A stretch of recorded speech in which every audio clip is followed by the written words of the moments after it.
was short kasi Yes. it was actually just a yes or no Ma'am, question. but ma'am, let us be fair because you have been insinuating I am a lawyer for Lucky South.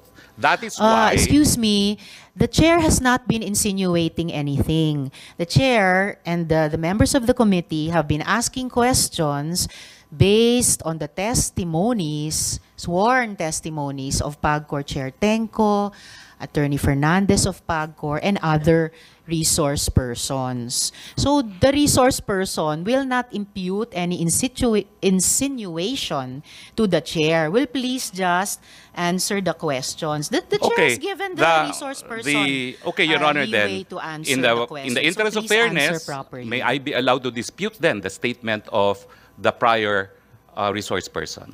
We will nito.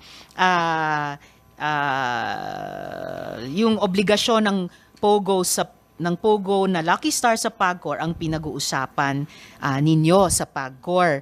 So, due diligence, bilang abogado, dun sa mga diskusyong iyon, alam nyo kung ano yung mga dokumentong sinumite, alam nyo yung mga official attachments na nakalagay doon. Did you confront Cassie Linong about this? Or kinasuhan nyo ba siya na kung bakit nandun yung pangalan nyo sa organizational chart? Madam, nagagalit po kayo dahil sinasabi nyo, binibigay ko ng mga salita ang inyong bibig. Pero right now, Hindi you naman already ako assume... nagagalit. Sinasabi ko lang wag nyong gawin Oo, yun. pero ngayon po, sinabi nyo, you again insinuated that I had anything to do with the document. Ayan nga po ang sinasabi ko. As far as I know po... Attorney, please stop using that offensive verb insinuating. I am a very plain speaker. Okay, I'm sorry.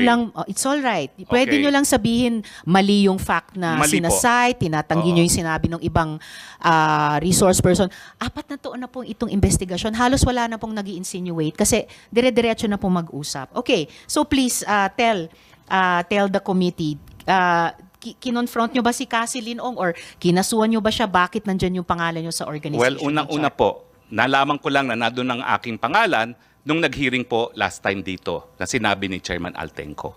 Pero bilang abogado and naging professor ng constitutional law, I'm familiar with the rules of the Senate. And the Senate says that in proving facts, the rules of court apply in the suppletory character. I don't need to argue with you about Opo, that, attorney. pero But you ang don't need sinasabi to, ko lang excuse po- me, sandali po. You don't need to tell the committee what the rules of the Senate Well, are. I'm just Please citing just po. answer our question. You don't My need to answer cite, po it's not is necessary. that document is only evidence of its existence. Pero para patunayan po yung katotohanan na nakalasaad sa dokumentong yan, dapat meron pong testigo na nakakita ng ginawa yung dokumentong yan o di naman kaya testigo ng gumawa ng dokumentong yan o di naman kaya yung testigo na pumirma ng dokumentong yan. Actually, Pag as wala I po said yan, earlier, hindi po siya po No, pwede. excuse Ma'am, me. excuse me kasi No, excuse me, Attorney Roque. I'm sorry, madam, but I am Yes, a it's all resource right. person invited. Yes, you are. I Wait, was wait. asked Let me to finish. answer. Yes, you Hindi ko already po answered in maintindihan, excess. Kapag gusto nyo Sandali akong po. tumigil, papatigil nyo kapag ako nag-explain. Yes. I thought we were engaged in Attorney. the search for the truth. Oh, definitely we are. Attorney Roque, what I am Chair, saying, Madam yes, and Chair. Sherwin. Attorney Roque, please be reminded to respect the chairperson. I'm very respectful, Madam Chair.